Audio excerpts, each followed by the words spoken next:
நீ உணர்ந்துக்கணும்டா. டிவிக்கேன்னு வாரா. ஏய், நீ என்ன சொல்லணும்? நாங்கள் டிவிக்கு வந்த கூட்டம் அல்ல, இந்த நாட்டில் நிலவுகிற தீய அரசியலுக்கு தீ வைக்க வந்த கூட்டம். நாங்கள் தளபதி தளபதி தளபதி என்று கத்த வந்த கூட்டம் அல்ல, இந்த நாட்டு மக்களின் தல விதியை மாற்ற வந்த கூட்டம். நாங்கள் தற்குறி கூட்டம் அல்ல, தத்துவ கூட்டம். நாங்கள் கூடி கலைகிற காகங்கள் அல்ல, கூடி பொழிகிற மேகங்கள் என்பதை காட்டணும்.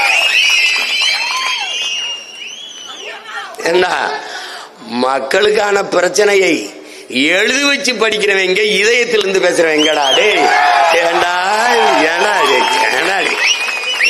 என்ன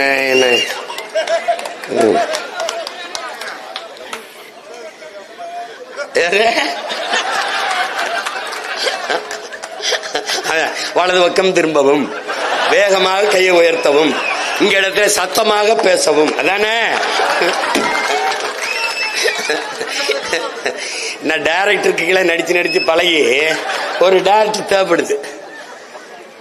என்னை இந்த கோபத்தை குறைக்க கூடாதா, எல்லாம் சரியா இருக்கு, இந்த சினத்தை குறைச்ச கூடாது. சினத்தை குறைச்சா சினிமாவிலே இருந்திருப்பானடா, நான் ஏன்டா இங்க வரேன்? அவன் என் தம்பி, நான் என்னுடைய உச்சத்தை விட்டு நான் அவ்வளவு வருமானத்தை விட்டு வானுவ வீட்டு வாசல எவன்டா நின்னா? உன் வாட்ச்மேன் கூட நிக்கலையடா. ஏண்டா இந்த மாதிரி போய் தலையிற? சேவை செய்ய வந்தா சேவை செய். நான் அடைக்கலம் தேடி வரவில்லை, படைக்கலத்தோடு வரும். யாரும் வான்னு உன்னை கூப்பிடலையே. எதுக்கு வர?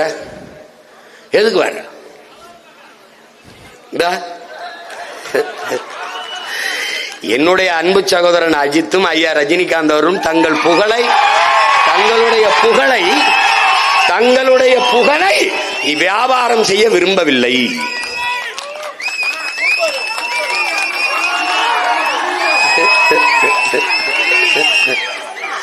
டேய், மக்களின் பிரச்சனையை இந்த நிலத்துல டேய் உனக்கு சொல்றேன், ஐயா எம்ஜிஆர் நடிகர் நினைக்காத, 1.5 மணி நேரம் ஆனாலும் எழுதி வச்சு படிக்காம பேசுவாப்ல. ஐயா விஜயகாந்த பாத்துக்க, மனசுல இருந்து பேசுவாப்ல, மக்களின் மொழியிலே பேசுவாரு. ஆனா ஐயா ஸ்டாலின் கூட இந்த மாதிரி சின்ன சீற்றா. என் தம்பியும் ஐயா எடப்பாடியும் முழு சீற்றா.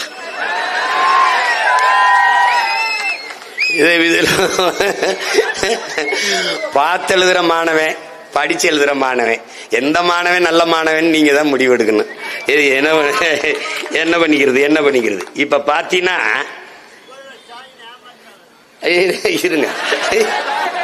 இருங்க வாரு, இவங்கெல்லாம் மழையில பேச முடியாது, காகிதம் நனைஞ்சிரும். அது எந்த ஊர் பேரு? ஒரு ஊர்ல கோயமுத்தூர்ல நல்ல இட்லி மீன் குழம்பு அருமையாக இருக்கும், இங்கே சுக்கா நல்லா பக்காவா இருக்கும். டேய், இதெல்லாம் ஒரு தலைவன் பேசுறதாடா? என்னது இது? திருச்சி என்றால் மலைக்கோட்டை. பைத்தியக்கார பையில மருதமலை, அத உறுதியா பேசுவாப்ல வரும்போது. இத்தனை நாள்ல தமிழ் என்றோ, தமிழர் என்றோ, தமிழர் நிலம் என்றோ, வளம் என்றோ, உரிமை என்றோ ஒரு வார்த்தையை பேசியிருக்காரா என் தம்பி? பேச மாட்டாப்ல. அவருக்கு அதெல்லாம் நம்ம எல்லாரும் ஒண்ணுதான் அப்படின்னா கட்சி ஆந்திராவில் ஆரம்பிக்க வேண்டியது. இங்க எதுக்கு ஆரம்பிச்சா? நீ என்னத்தையாவது பேசிட்டு போறது? ஏன்னா எழுதி கொடுக்கிறவன்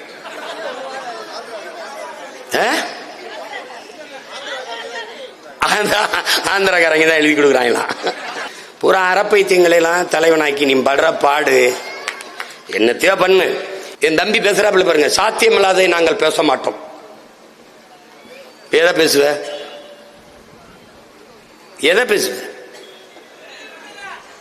எதையும் பேசு.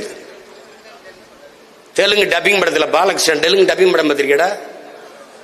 இந்த பகவந்த் கேசரின்னு ஒரு படம் இருக்கலாம் பிரைம் வீடியோல, அதை தான் அவர் ஜனநாயகன்னு மொழி மாற்றம் பண்ணியிருக்காப்ல, மறுபதிப்பு பண்ணியிருக்காப்ல. அதுல பாலகிருஷ்ணா பெண்களின் பாதுகாப்பு நோ காம்ப்ரமைஸ், அது நோ காம்ப்ரமைஸ். இதே மாதிரி பேசுவாப்ல. பாலகிருஷ்ண தெலுங்கு படத்தில் எப்படி வசனம் பேசுறாரோ அப்படியே பார்த்து படிச்சுக்கிட்டு இருக்க. போடா போடா போடா போய் போடுற போடுற போடா. கொள்கை கூட்டமா கோமாளி கூட்டமாங்கிறது முடிவெடுத்து நில்றா. பாலஸ்தீனம்னு ஒரு நாடு, இந்த இஸ்ரேல் ஒரு நாடு இருக்கிறது எப்படி வந்ததுன்னு நினைக்கிற?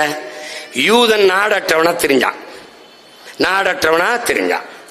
அவன் என்ன பண்றான்? ஹிட்லரு 90 விழுக்காட்டு யூதனை கொன்னுட்டான். அதுல 4 இளைஞர்கள் இந்த யூதர்கள்லாம் சந்திக்கும் போது, அடுத்த முறை சந்திக்கும் போது இஸ்ரேல்ல சந்திப்போம். பைபிள்ல இஸ்ரவேல் மக்கள்னு ஒரு வார்த்தை வந்துருச்சு. அதனால அவன் எல்லாம் இந்த உலக கிறிஸ்தவ நாடுகள்லாம் இந்த இஸ்ரேல் நாட்டை ஆதரிக்குது, அது பிறக்கிறதுக்கு ஆதரிக்குது. இதுல 4 இளைஞர்கள் சேர்ந்து காசு சேர்த்து பாலைவனம் டெசர்ட், இந்த பாலஸ்தீனத்தில் இருக்கிற பாலைவனத்தை சுடு மணல்ல நிலத்தை வாங்குறான். இதன் பாவம் இந்த பாலைவனத்தை வச்சு என்ன செய்ய போறான்ட்டு இந்த நிலத்தை அந்த யூதர் 4 பேருக்கு கொடுக்குறான். அவன் அந்த நிலத்தை நாடா ஆக்குறான். அதுக்கு அமெரிக்கா மாதிரி இந்த கிறிஸ்தவ நாடுகள்லாம் ஆதரவு கொடுக்குது. வந்து பாலஸ்தீன மக்கள்கிட்ட கெஞ்சி கேட்டு இந்த ஒட்டு திண்ணையில உட்கார வந்தான் பாரு. நம்ம ஊர்ல சொல்லுவாங்க தெரியுமா, நரிக்கு படுக்க இடம் கொடுத்தோம்னா கிடைக்கு 2 ஆடு கேட்கும்பா. விளங்குதா? அததான் இன்னைக்கு திராவிடன்னு இந்தியன்னு கேட்டுக்கிட்டு இருக்கான் நம்மகிட்ட. இந்த என்ன பண்ண, அந்த நரிக்கு இடத்த கொடுத்துட்டான். அது என்ன செஞ்சுட்டான், வந்து அங்க உட்கார்ந்த உடனே பாலஸ்தீன என்னதுன்ட்டான். இப்ப பாலஸ்தீனத்தை அடிச்சு அந்த நாட்டு சொல்றான், பாலஸ்தீனமும் ஒரு நாடே இருக்காதுன்றான். பாத்துக்கடா, எங்கடா மானுடம் இருக்கு? எங்க இருக்கு? இருந்து விருந்து சாப்பிட்டு போ என்று விருந்து சாப்பிட வந்தவன் வீடு என்னது என்றால் நீ எப்படி கருதுவாயோ அப்படி தாண்டா அந்த யூதன் சொல்றான். அங்க பாலஸ்தீன என்னதுன்றான். இதே தாண்டா அதுக்கு முன்ன உனக்கு நடந்தது. அண்டி ஒண்டி பிழைக்க வந்த சிங்களன் நாடு என்னதுன்ட்டான். இலங்கை அடிமைப்பட்டு கிடக்கும் போது எல்லோரும் போராடினோம், விடுதலை சிங்களன்ட்ட சிக்கிச்சு. அன்னைக்கு எங்கள் முன்னவர்கள் விடுதலை நம்மகிட்ட இருந்தான, சகோதரன் இருந்தான, யார்கிட்ட இருந்தான விட்டான். தமிழ் 2ஆம் தர மொழியாச்சு, தமிழர்கள் 2ஆம் தர குடிமக்கள் ஆனார்கள். மொத்த ராணுவமும் அவன் வசப்பட்டது. அந்த ராணுவ வலிமையை வைத்து என் மக்களை அழித்து ஒழித்தான். சுதந்திரம் என்று கேட்டவுடனே துப்பாக்கிக்குள்ளே தொண்டைக்குள்ளே துப்பாக்கி செலுத்தினான். உயிரா உரிமையா என்று கேட்டான். என் உயிரையும் விட உரிமை என்று போராடியவன் எங்கள் உயிர் தலைவனும் அவன் படையும். உங்களுக்கு புரியுது நினைக்கிறேன். உயிரை இழக்கலாம், உரிமையை இழக்கலாமா என்று போராடிய மறவர்கள் எங்கள் முன்னவர்கள். எங்கள் தாய் நிலத்தை விட்டு முழு ராணுவ பலத்தை கொண்டு அனைத்துலக ஆதரவோடு எங்களை அடித்து விரட்டினான். நிலமற்ற மக்களாக நாங்கள் இடம்பெயர்ந்தோம். வந்தவரையெல்லாம் வாழ வைத்தோம் என்ற பெருமையில் இருந்தோம். ஆனால் எம் இனத்தவரை, எம் இரத்தவரை, எம் சொந்தவரை வந்தவரையெல்லாம் வசதியாக வாழ வைத்த நாங்கள் இதே நிலத்திலே எம் மக்களை அகதியாக வாழ வைத்தோம். இன்றைக்கும் அந்த முகாமுக்கு பெயர் அகதிகள் முகாம்தான். பீகாரியன் இடம் வாங்கலாம், குஜராத்தியன் வாங்கலாம், உத்தரப்பிரதேசம் வாங்கலாம், மராட்டியன் வாங்கலாம், எல்லோரும் ஆஸ்திரேலியன், ஆப்பிரிக்கன், அமெரிக்கன் எல்லாம் இந்த நிலத்திலே இடம் வாங்க முடியும். என்னுயிர் சொந்தங்கள் ஈழ மக்கள் இந்த நிலத்தில் இடம் வாங்க முடியும். எப்படி புரியுதுன்னு நினைக்கிறவனு? எல்லா நாட்டிலும் எங்களுக்கு குடியுரிமை. இந்த நாட்டில் 35 ஆண்டுகளாக ஒரு தலைமுறை தாண்டியும் எங்களுக்கு குடியுரிமை கிடையாது. இந்த வழியை உனக்கு நான் கடத்திட்டேன்னா நான் உண்மையிலே பிரபாகர மகனா நின்று வென்றுட்டேன்னு அர்த்தம்டா. உனக்கு புரியுதுன்னு நினைக்கிறேன். அப்ப என்ன ஆயிருது? கொஞ்சம் கொஞ்சமா நான் இழக்கிறேன், நிலத்தை இழத்து வரேன். இப்ப நான் உழைப்பில் இருந்து வெளியேறினவன இப்ப வட இந்தியன் தேவை இருக்கு, அதை குறை சொல்ல முடியாது. அங்க சொல்லியிருக்கேன்ல இன்னர் லைன் பெர்மிட், முதலா பேசினது நன்னன் தான். உள்நுழைவு அனுமதி. ஏன்னா நான் நாகாலாந்துக்கெல்லாம் போகும்போது எடுத்துட்டு போனேன். இப்ப என்ன சொல்றேன், நீங்க வா, நான் கேட்கறதுக்கு பாரு. எங்க வர? எந்த ஊரு? பீகார். உன் பேர் என்ன? உன் ஆதார் என்ன? அந்த ஆதார கொடு, நகல் எடுத்து வச்சுக்கணும். உங்க அப்பா அம்மா கொடு, என்ன படிச்சிருக்க, யார் உன்னை கூட்டிட்டு வந்தா, உங்க முகவர் யாரு, இவர், அவருடைய படம், ஆதார் எண் எல்லாம். என்ன வேலைக்கு வந்திருக்கா, கம்பி கட்டுறதுக்கு. என்ன வேலைக்கு வந்திருக்கா, சாலை போடுறது. என்ன வேலைக்கு வந்திருக்கா, கட்டட வேலைக்கு. எவ்வளவு நாள் தங்குவ, எங்க தங்குவ, இந்த குறிப்பு எல்லாம் என்னுடைய காவல் நிலையத்தில் இருக்கும். ஒரு சின்ன பிரச்சனைனா ஆளை தூக்குவேன்.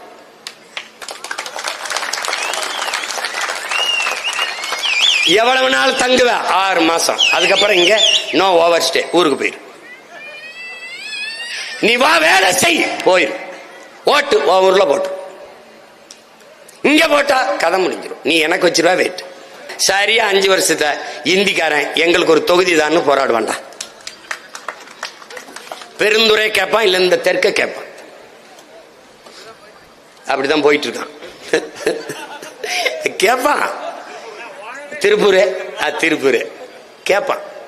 என்னன்னா இந்த நிலத்தின் வாக்குரிமை அவனுக்கு கொடுத்துட்டீங்க. இங்க பாரு 1.5 கோடி பேர் வந்திருக்கான். 1.5 கோடி பேர். இங்க பாரு, பீகார்ல இருந்து 2.5 லட்சம்.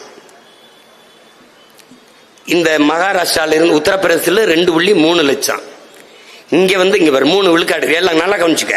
இங்க ஒரிசால இருந்து 2.3, ராஜஸ்தான்ல இருந்து 0.51 விழுக்காடு. எல்லாம் இப்படி ஏறி 4.8 விழுக்காடு நம்ம மக்கள் தொகையில வந்து கூட்டிட்டான். இதுல என்ன பிரச்சனை வருதுன்னு கேளு. நாங்கள் தான் பெருத்த சாதி வன்னியர், பேச முடியாது. நாங்கள் தான் பெருத்த சாதி கவுண்டர், பேச முடியாது. நாங்கள் தான் முக்குளத்தோர் பெருத்த சாதி, பேச முடியாது. ஏன்? வன்னியர் 16 விழுக்காடு, கவுண்டர் 14 விழுக்காடு, பறையர் 13 விழுக்காடு, இந்த கல்லர் மறவர் அகமுடையர் சேர்ந்து 14 விழுக்காடு. இவன் தான் பெருத்த தமிழ் சமூகம். இதுக்கடையில தேவேந்திரர், நாடார், கோனார், உடையார், பிள்ளை, முதலி, முத்தரையார், இப்படி ஏகப்பட்ட தமிழ் சமூகங்கள் இருக்கு. இது எல்லாத்தை விட அவன் இதுவரை 1.5 கோடி பேர் வந்திருக்கான். ஒரே ஒரு கணக்கு, 1.5 கோடி வட இந்தியன். ஒரு ஆளுக்கு சராசரி ஆவரேஜ் 10,000 சம்பளம். மாசம் 10,000, மாசம் 10,000. 15,000 வாங்கலாம், சில 20 வாங்கலாம். சராசரி 10,000 என்றால் மாசம் 15,000 கோடி உன்னுடைய நாட்டின் பொருளாதாரம் வட இந்தியாவுக்கு போகுது. நீ உழைப்பில் இருந்து வெளியதனால மாசம் 15,000 கோடி, வருஷத்துக்கு 1,80,000 கோடி போகுது. புரியுதா? ஒரு ஆண்டுக்கு 50,000 கோடி தான் உன்னுடைய டாஸ்மார்க் வருமானம். அதுலதான் இந்த நாட்டு நிர்வாகமே இருக்கு. நீ உழைப்பில் இருந்து வெளியேறியதால் 1,80,000 கோடி உன் பணம் வெளிமாநிலத்துக்கு போகுது. இது இவனுக்கு கவலை கிடையாதுரா. அவன் சொல்றானே அவர்கள் இந்தியர்கள் இல்லையா, அவனை கூட்டிட்டு வந்துடா. இந்த கோவை தெற்குல கிழக்கில் தெற்குல வச்சிங்க வா, அவர் இந்தியர் தான், அந்த காவிரியில தண்ணி தர மாட்டேங்கிறான், அவனும் இந்தியர் தான், நானும் இந்தியர் தான், கொஞ்சம் வாங்கித்தான். முதலமைச்சரே சொல்றாரு, எங்களுக்கு வேண்டிய நிதியை மத்திய அரசு தரமாட்டேங்குது, வாத்தியாருக்கு சம்பளம் கொடுக்க முடியல. என் தம்பி அன்பில் மகேஷ்லாம் அழுகிறாப்ல. இந்த இந்தியன்கிறால போயிங்க please, we are all Indians, please அந்த பணத்தை கொஞ்சம் வாங்கி கொடுங்க. இந்த பரதேசி பயில பச்சை மட்டை வச்சு வெளுத்து விடணும்டா பயல. இவங்கள மாதிரி டேய் எல்லாருக்கும் இங்க இடம் இருக்குடா. 26 லட்சம் வாழ்றேன்டா மராட்டியத்துல, மகாராஷ்டிரால. நான் ஓபிஸ்ரா, அதர் பேக்வேர்டு கம்யூனிட்டிடா நானு. டே நான் எஸ்சி, ஷெட்யூல் காஸ்ட் கர்நாடகால. 1.25 கோடி தமிழர்கள்டா, 75 லட்சம் பேர். அதுல நாங்க ஆதி தமிழ் குடிகளடா. எனக்கு எஸ்சி பட்டியலனா இல்ல, நான் அதர் பேக்வேர்டு. எந்த மாநிலத்துல எனக்கு உரிமை இருக்கு? பிக்காலி எந்த மாநிலத்துல இருக்கு? எந்த மாநிலத்தில் இருக்கு? வந்தவன் போனவன் எல்லாருக்கும் இடம் இருக்கு. என்னுடைய பேரன்பையும் பெருந்தன்மையும் நீ இழிச்சவாத்தனம், ஏமாளித்தனம் என்று கருதுகிறாய். அது தமிழ் பேரினத்தின் பேரன்பு. நீ அதை புரிஞ்சுக்கிற மாட்டேங்கிற. நீ வா வேலை செய், சம்பளம் வாங்க போ, ஓட்ட அங்கே போய் போடு. இங்க குடும்ப அட்டை எடுக்கிறாய், வாக்காளர் அடையாள அட்டை எடுக்கிறாய். 1,50,00,000 பேர் எங்கடா குடியிருப்பான்? தண்ணீர், மின்சார செலவு, இட நெருக்கடி, வாடகை உயர்வு, கொஞ்சம் கொஞ்சமா நிலத்தை பறிபோகும். இன்னைக்கு அவன் குறைந்த கூலி 500 ரூபாய்க்கு, தமிழர்கள் 800 ரூபாய் கேட்கிறார்கள், அவர் 500 ரூபாய்க்கு வேலை செய்கிறான் என்று நீ குறைந்த கூலி என்று கொடுக்கிறாய். நாளை அவன் தவிர்க்க முடியாத கூலியாகிவிட்ட பிறகு, வேலையாளாகிவிட்ட பிறகு 5000 ரூபாய் என்று கேட்டாலும் உன்னால் அவனை தவிர்க்க முடியாது. காரணம், உன் இனத்தான் உழைக்கிற திறனை இழந்துட்டான், உழைப்பை விட்டு வெளியேறிட்டான். திருப்பி என்னாகும்? அவன் தவிர்க்க முடியாதவனாவான், அவன் முதலாளி ஆவான். இதே கோவையில ராஜஸ்தான் கடை வச்சிருக்கோம், தமிழர்கள் வந்தா வேலை கொடுப்போம், ராஜஸ்தான்காரன் சொல்றான். ஈரோட்டிலே தொழிற்சாலையே தமிழர்களுக்கு வேலை கொடுக்காத என்று போராடுகிறான். காவல்துறை அடிக்கிறான்டா, நாளைக்கு ஒன்னு என்ன அடிக்க எவ்வளவு நேரம் ஆகும்? பைத்தியக்காரா, ஈழத்திலே அடித்து விரட்டினான், அகதியா வந்து நிக்க ஒரு இடம் வைத்திருந்தாய். இங்கே அடித்து விரட்டினால் நீ எங்கே போவாய்? என்னை போய் பாசிஸ்ட் இனவெறியன், தெலுங்கரை எதிர்க்கிறார், கன்னடர் எதிர்க்கிறார், மலையாளி எதிர்க்கிறார், இதே பேசுறீரியே. நாளைக்கு அவன் வந்து நம்ம எல்லாரையும் அடிப்பான். அப்ப நீ என்ன பண்ணுவ? எங்க ஏத்தான் பிடிப்ப. மாட்டை நேசிக்கிற மகன், மரத்தை நேசிக்கிற மகன், பூச்சி புழுவை நேசிக்கிற மகன், மலையை நேசிக்கிற மகன், கடலை ஆற தழுவி அம்மா என்று அழைக்கிற மகன் உங்களை வெறுப்பேன் என்று எப்படி எண்ணுகிறீர்கள்? எப்படி எண்ணுகிறீர்கள்?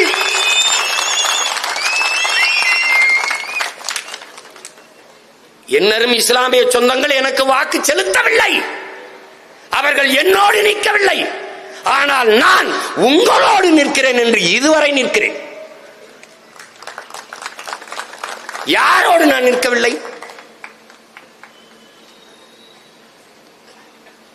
அவன் வந்து உட்கார்ந்துட்டான். பீகார்ல இருந்து வெளியேற்றப்பட்ட எல்லா வாக்காளரும் 6 லட்சம் பேர் இங்கே ஓட்டுரிமை பெற்றிருக்கான். ஒரு தொகுதிக்கே 2 லட்சம் பேர் தான். 6 லட்சம்னா 3 தொகுதி ஓட்டம் வச்சிருக்கான். யார் தீர்மானிப்பா? இப்பவே எல்லா இடத்துலயும் இந்தி, எல்லா இடத்துலயும் இந்திக்காரன். நீ ஒண்ணுமே செய்ய முடியாது. நீ எழுதி வச்சுக்க, இந்த எல்லா இந்திக்காரனும் காங்கிரஸ் வாக்காளன் கூட இல்லை, மொத்த பேரும் பிஜேபி ஓட்டர்ஸ். இந்த 15 ஆண்டுகள் ஐயா நரேந்திர மோடி தலைமையேற்றதில் இருந்து வேக வேகமாக இங்கே குடியேற்றுகிறார்கள். காரணம், இவர்கள் இருக்கிற வரை தமிழர்கள் வந்து நம்மை உள்ளே நுழைய விட மாட்டார்கள், நம் வாக்காளர்களை குடியேற்றுவதை தவிர வழி இல்லை என்று. எவன் யார் ஒருத்தன் கேள்றா, நான் காங்கிரசுக்கு போடுவேன்னு சொல்றானா பாரா, மோடிஜி பிஜேபி, டேய் பாரா.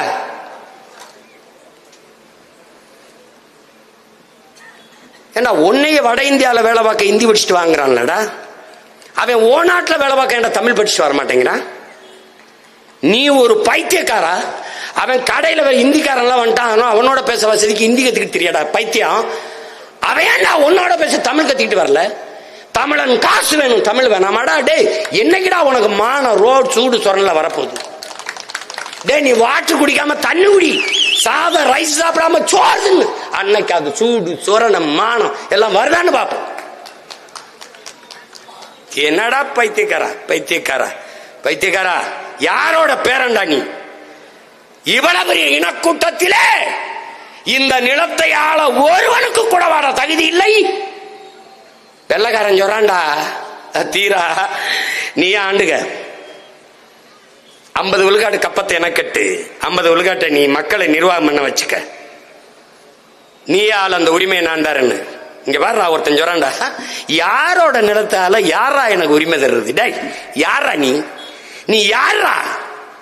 அப்ப சொல்றான்டா ஒரு மகன் எழுந்து, இவ்வளவு பெரிய இனக்கூட்டத்திலே இந்த நிலப்பரப்பை ஆள ஒருவனுக்கு கூட வாடா தகுதி இல்லைன்னு கேட்கிறான். அன்னைக்கு என் பாட்டன் தீரன் கேட்டான், இன்னைக்கு அவன் பேரன் சீமான் கேட்கிறான்டா, ஒருத்தன் கூட வாட தகுதி இல்லை. அவன் கவுண்டனா இருந்தான், அவன் வன்னியனா இருந்தான், அவன் நாடாரா இருந்தான, முதலியா இருந்தான, பிள்ளையா இருந்தான, செட்டியாரா இருந்தான, எவனா இருந்தானடா? தேவரா இருந்தான் எவனா இருந்தான்டா, முத்தரையரா இருந்தா எவனா இருந்தானா, உடையரா இருந்தா எவனாடா? என் ரத்தமா இருக்கணும்டா பைத்தியக்கார. டே என் மொழி தெரியாதவன் எனக்கு இறைவனா இருக்க முடியாது. என் வழி உணராதவன் எனக்கு தலைவனா இருக்க முடியாது. என் இன வரலாறு தெரியாதவன் எனக்கு வழிகாட்ட முடியாது, எனக்கு வழி நடத்த முடியாது. நீ என்ன, நீ ஓட்டுக்காக கத்திக்கிட்டு இருக்க நினைக்கிறியா? இது வரைக்கும் எனக்கு போட்டியா? நீ போடு, போடாம போ. இது என் பிறவி கடமை, நான் செய்கிறேன். நீ போடு, நீ போடாம போ, அது எனக்கு ஒண்ணும் இல்ல. என்னடா இப்ப என்ன வழி இருக்க? வழி என்ன இருக்கு? அண்ணனை தேர்வு செய்யற தவிர உனக்கு வழி கிடையாது. அவன் என்ன பண்ணுவான்னா எல்லாருக்கும் ஓட்டுரிமை கொடுப்பான். இப்ப சிறப்புன்னு ஒன்று சிறப்பு, இந்த சிறப்பு வாக்காளர் சேர்ப்பு பூரா பேருக்கு ஓட்டு கொடுத்து 1.5 கோடி பேரை ஏத்துனாங்க. நாங்க பேசாத்தே தல்லே திருப்பூர்ல பசுமாட்டு வாழை வெட்டிட்டு புணர்ந்துட்டான்டா. உலகத்துல பைத்தியக்காரா நம்ம அக்கா தங்கச்சி ஒத்தையில போக முடியலடா. இந்த படத்தை பாரு, தள்ளுறாடே, இந்த பாரு, இந்த பச்சை குழந்தை கீழே இருக்கிற படத்துல பாரு, பச்சை பிள்ளை பள்ளிக்கூடத்துக்கு போல சீரோடையோட பிள்ளை தூக்கிட்டு போயிட்டான்டா காட்டுக்குள்ள. பாரு பைத்தியக்காரப்பட அங்க வர பள்ளிக்கூடத்துக்கு போற பையில தூக்கிட்டு போறத, அங்க வர ஆயிரக்கணக்கா வந்து இறங்குறத. டேய், நீ சொல்ற நான் சொல்றத நம்ப மாட்டேன்டா, சத்தியம் பேசுறேன்டா பிரபாகர மகன், நீ என்னை தேர்வு பண்ணி உட்கார விடா. நான் சீமானாகிய நான் சொல்லும் போத மொத்த பேர் இங்க பாரு, நீ என்ன பண்ணுவ தெரியுமில? அப்படியே ரிவர்ஸ். என் தம்பி சொல்றேன்ல, வரலாறு திரும்புதுன்னு, அப்படி வட இந்தியன் திரும்புகிறான். எப்படி வரும்? திரும்பிடுவான். வட இந்தியர்கள் ஓட்டை வாங்க திமுக செய்ய வேண்டியதுன்னு ஒருத்தன் எழுதுறான்டா. எனக்கு ஈரோடு கிழக்குல வேலை செய்யும் போது என் தம்பி வந்து சொன்னது என்ன, வட இந்தியர்கள் வந்து சொல்றாங்க எங்க கிட்ட 1500 ஓட்டுக்கு எவ்வளவு கொடுப்பீங்கன்னு கேட்கிறாங்க. சாக்கிறதே. நான் ஈரோடு கிழக்கு வேலை செய்யும் போது தொடர் வண்டி நிலையத்தில் பலாயிரக்கணக்கில் வந்து படுத்து கிடக்கிறான். பெருந்துறையில ஈரோடு முதன்மையான நகரம் இல்ல, தெருவோர சந்தைகளை அவன் தான் வச்சிருக்கான். நல்லா ஞாபகம் வச்சுக்க. கேரளாவில் ஒரு தங்கை பாடுறான், சூப்பர் சிங்கர் மாதிரி ஒரு பாட்டு நிகழ்ச்சியில, பெட்டி கடையிலே வங்காளி புட்டு கடையிலே வங்காளி பாடியிருக்கார். இன்னைக்கு அவன் தொழிலாளி, நாளைக்கு நீ தொழிலாளி, மலையாளி, நீ நாளைக்கு தொழிலாளின்னு பாடுறான். அதுதான் உனக்கு நடக்க. அண்ணன் சொல்றதை கேட்டுக்கராசா, எச்சரிச்சுக்க. விழிப்புணர்வே விடுதலையின் முதல் படி. இவன் என்ன பண்ணணும்? உள்நுழைவு அனுமதி, இன்னர் லைன் பெர்மிட் கொடுக்கணும். ஓட்டு ஊர்ல போட்டுட்டு வா. இப்ப உங்க ஆளுகளை எல்லாம் விரட்டுவான். உங்க ஆளை கூப்பிட்டுட்டு எங்கால அனுப்பு, நான் கொடுத்துக்கிறேன்.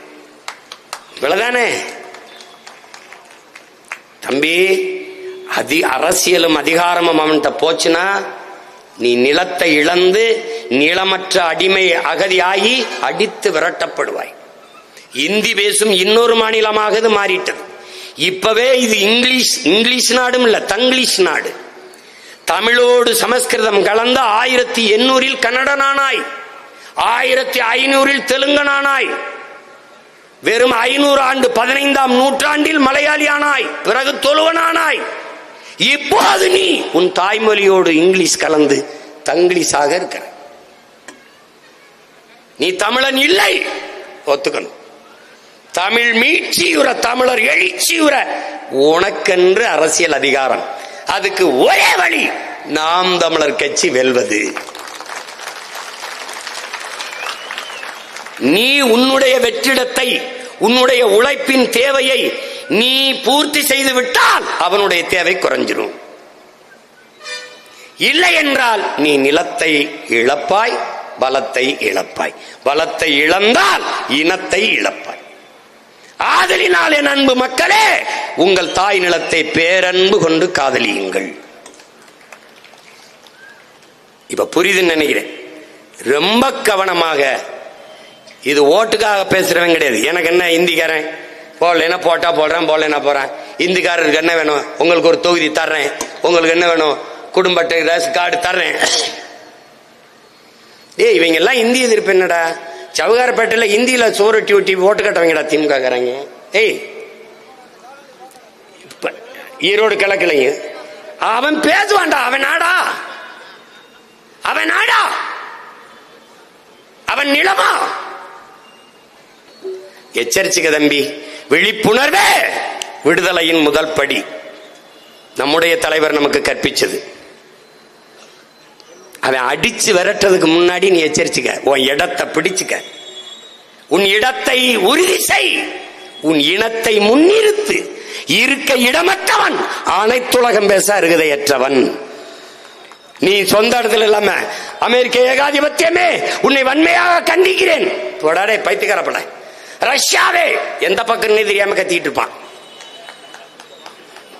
சொந்த இடத்தை உறுதி செய்டா. உன் வாழ்விடத்தை இழந்துராதரா. வேலை செய்ய கூச்சப்படாதரா. அதனாலதான்டா உங்க அண்ணன் சொல்றேன், ஆடு மாடு வளர்த்தலை அரசு பணி. நாட்டு கோழி வளர்த்தல், நெசவு பட்டுப்பூச்சி வளர்த்தல், வேளாண்மை செய்தல் அரசு பணி. அப்ப உனக்கு அவமானம் இல்ல. அறக்காசுனால அரசாங்க காசு வேணும், காசுனால கவர்மெண்ட் காசு. நான் தரேவா, நான் தரேவா. உன் வாழ்விடத்திலே இரு, உனக்கு அரசு வேலை. நீ பாரு, அதை சாதிச்சு காட்டுறனா இல்லையான்னு பாரு. வட இந்தியா வர்றான், அடிக்கிறான், எங்க போனாலும் இது பண்றான். நம்ம தங்கச்சி எல்லாம் சொல்லுது, அவன் எங்க 10,000 ரூபாய் வேலை பார்த்தங்க, அவன் 7,000 ரூபாய்க்கு முதலாளி வெளியேற்றிட்டாரு. வெளியேற்றுவான். உனக்கு அண்ணனை தவிர பாதுகாப்பு கிடையாது. நான் ஒருத்தன் தான் உடன் பிறந்தவ இருக்கேன். உன் மேல உயிரா நேசி நிக்கிறேன். நான் ஒருத்தன் தான் இருக்கேன். நீ என்ன வெறுத்தாலும் நான் உன்னை நேசிப்பேன். ஏன்? உன்னை வெறுப்பவர்கள் யாராகவும் இருக்கலாம், நேசிப்பவன் நீயாகிறீர் என்ற அன்னை தெரேசாவின் கோட்பாட்டை ஏற்றவன். அதனால நான் இருக்கிறேன். என்னை ஏற்பவன், வெறுப்பவன், ஆதரிப்பவன், அருவருப்பவன் எல்லாருக்குமாகத்தான் போராடிட்டு இருக்கேன். சீமான் ஒழிக என்று கத்துகிறவனும் வாழ்க என்று போராடுகிற மகன் பிரபாகரன் மகன் நான் தான் இருக்கேன். இது புரிஞ்சுக்கிட்டு வேலை செய். உனக்கு ஒரு வாய்ப்பு இருக்கு, வரலாறு தருது இந்த தேர்தல். இந்த தேர்தலை வரலாறு உனக்கு வாய்ப்பா தருது, பயன்படுத்திக்க. மறுபடியும் மறுபடியும் இந்த திருட்டு திராவிட கட்சிகளுக்கு மறுபடியும் வாய்ப்பு கொடுத்துறாத. நீ கொடுத்துட்ட. ஐயா எடப்பாடி பழனிசாமி கூட 5 வருஷம் ஆண்டுட்டார், 4 ஆண்டு. ஐயா ஸ்டாலின் 5 ஆண்டு ஆண்டுட்டாப்ல. மாறி மாறி 2 கட்சியும் ஆண்டுதான் இவ்வளவு சிக்கல், இவ்வளவு பிரச்சனை நீ இழுத்து வச்சிருக்க. ஒரே ஒரு முறை 5 ஆண்டுகள் உன் மகனுக்கு ஒரு தடவை தான், ஒரே ஒரு தடவை.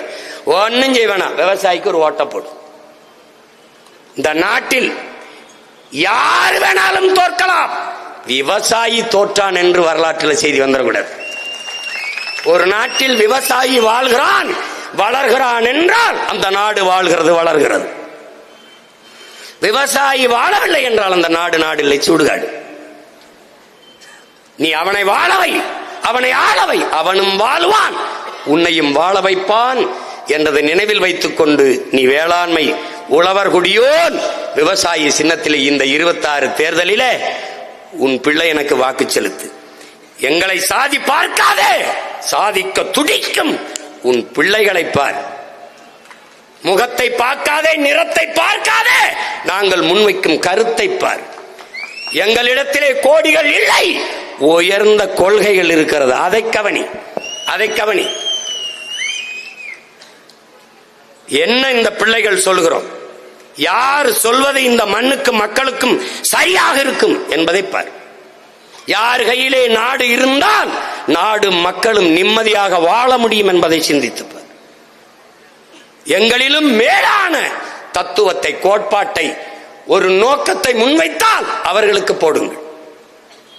இல்லை, இந்த பிள்ளைகள் சொல்வது சரி என்றால் எங்களுக்கு வாக்கு செலுத்துங்கள்.